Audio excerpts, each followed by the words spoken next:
NGOs వీళ్ళందరూ కూడా ఉన్నారు అనుకున్నాం కదా, వాళ్ళు కూడా కౌన్సిలింగ్ నిర్వహిస్తున్నారండి.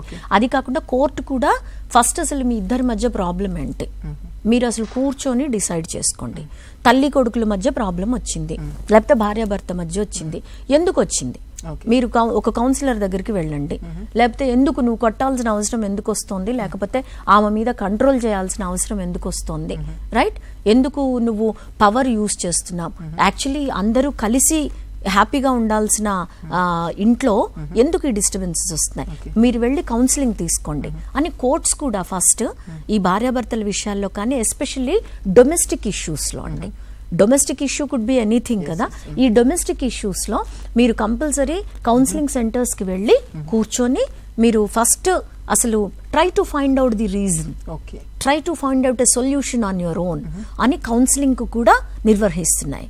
అండ్ కోర్టులలో కూడా మన కోర్టు ప్రిమిసెస్లో కూడా అండి, ఫ్యామిలీ కోర్ట్స్ ప్రిమిసెస్లో కూడా కౌన్సిలర్స్ని అపాయింట్ చేసి కౌన్సిలర్స్ని డైరెక్ట్గా కోర్ట్సే డైరెక్ట్ చేస్తున్నాయి.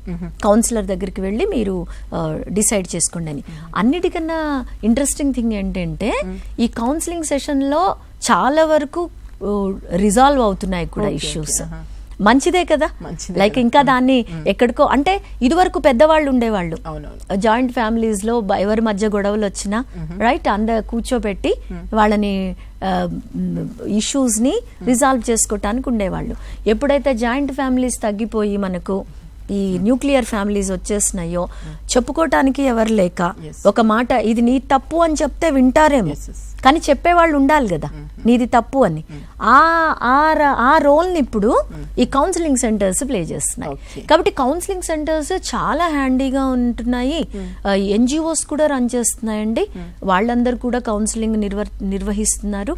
అదే కాకుండా ఓరియంటేషన్, బేసికలీ ఓరియంటేషన్ అంది. ఇప్పుడు మీరు కూర్చోబెట్టి ఇవన్నీ అడగటం ద్వారా నిజంగా ఎవరైనా కూర్చొని చూస్తే ఈ విషయాలు ఉన్నాయి అనేది ఇప్పుడు ఇట్లా వెళ్ళొచ్చా, చెయ్యొచ్చా, చెయ్యాలా, అసలు ప్రొటెక్షన్ ఆఫీసర్ అనే వాళ్ళు ఉన్నారా, ఎన్జిఓస్ కూడా చూస్తాయా, విమెన్ అండ్ చైల్డ్ వెల్ఫేర్ లో ఇట్లా షెల్టర్ హోమ్స్ ఉంటాయా, గవర్నమెంట్ ఇన్ని చేస్తోందా అని తెలవాల్సిన అవసరం కూడా ఉంది కదా. అవేర్నెస్ ప్రోగ్రామ్స్ కూడా కండక్ట్ చేస్తున్నారు. ఈ కౌన్సిలింగ్ సెంటర్స్ అనేవి చాలా వరకు ఎన్జిఓస్ అవేర్నెస్ ప్రోగ్రామ్స్ కండక్ట్ చేస్తున్నాయి డొమెస్టిక్ వైలెన్స్ యాక్ట్ మీద. కాకపోతే ఏంటంటే అన్నిటికన్నా అపప్రద ఏంటి అని అంటే దీనిని ఒక ఆయుధంగా తీసుకొని ఆడవాళ్ళు చాలా మిస్యూజ్ చేస్తున్నారు అని. అంటే అది చేసేవాళ్ళు కూడా ఉన్నారు, అది మనం ఏమీ రూల్ అవుట్ చేయనవసరం లేదు. కానీ పర్సంటేజ్ మీరు చూస్తే చాలా తక్కువ అండి. ఇప్పుడు మీకు 90, నేను ఇందాక చెప్పిన 85% తీసుకోండి, యూజువల్లీ 85 కూడా కాదు 90%. అందులో తీసుకుంటే 10% కదా రైట్ మిస్యూజ్ చేస్తున్నారు అనుకున్న వాళ్ళు. ప్రతి లాకి మిస్యూజ్ అనేది నడుస్తూనే ఉంటుంది. కాకపోతే పర్సంటేజ్ చూసుకొని అసలు బయట వచ్చి చెప్పుకోవటం అనేది చాలా అవసరం. బేసికల్లీ అది పెరగాలి అని అంటే ఓకే, మీరు అసలు ఫస్ట్ ఏ డొమెస్టిక్ ఈ ప్రొటెక్షన్ ఆఫీసర్ దగ్గరికి వెళ్ళొద్దు, ఎక్కడికి వెళ్ళొద్దు, ఒక కౌన్సిలర్ దగ్గరికి వెళ్ళండి. ఫస్ట్ ఒక కౌన్సిలర్ దగ్గరికి వెళ్తే ఆ కౌన్సిలరే ఇద్దరిని కూర్చోబెట్టి మాట్లాడి, అంటే ఈ గవర్నమెంట్ రన్ చేసే కౌన్సిలింగ్ సెంటర్స్ కూడా వెళ్ళవసరం లేదు. ఇవాళ రేపు క్లినికల్ కౌన్సిలర్స్ కూడా చాలా మంది దొరుకుతున్నారు.